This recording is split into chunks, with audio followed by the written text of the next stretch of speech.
ইউক্রেনের খার্কিভ অঞ্চলে দেশটির সেনাদের হটিয়ে বেশ ভিতরে ঢুকে পড়েছে রুশ বাহিনী। দখল করে নিয়েছে বেশ কিছু এলাকা। যুদ্ধের সম্মুখ সারি থেকে এ অঞ্চলের অন্তত 10 কিলোমিটার ভেতরে প্রবেশ করেছে তারা। এছাড়া কিয়েভের বেসামরিক অবকাঠামো, জ্বালানি ও বিদ্যুৎ কেন্দ্র লক্ষ্য করে মুহুর্মুহু ড্রোন হামলা চালানো হচ্ছে। শুক্রবার চালানো রুশ বোমা হামলায় বেশ কয়েকজন নিহত হয়েছেন, আহত হয়েছেন অনেকে। এমন পরিস্থিতিতে সেখানে অতিরিক্ত সেনা পাঠানো হয়েছে বলে জানিয়েছে ইউক্রেন।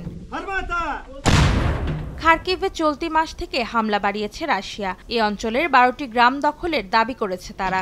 ভবচানস্কে শহর দখলের চেষ্টাও চালানো হচ্ছে। তবে খার্কিভের পরিস্থিতি স্থিতিশীল রয়েছে বলে দাবি করেছেন ইউক্রেনের প্রেসিডেন্ট ভলোদিমির জেলেনস্কি।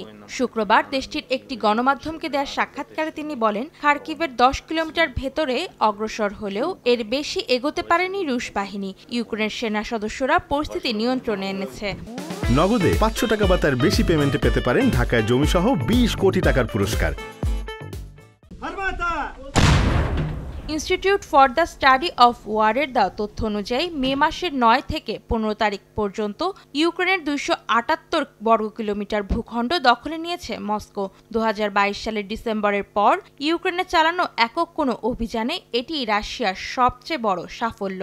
ইউক্রেনের দোনেৎস্ক ও জাপোরিজিয়া অঞ্চলেও অগ্রগতি পাওয়ার দাবি করেছে রুশ বাহিনী।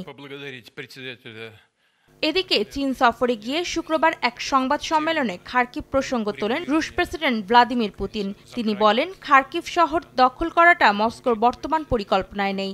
এই অঞ্চলে রুশ সেনারা অভিযান চালিয়ে নিজেদের নিরাপত্তার জন্য একটি বেসামরিক এলাকা তৈরি করতে চাচ্ছে। অন্তরা সেন, সময় সংবাদ।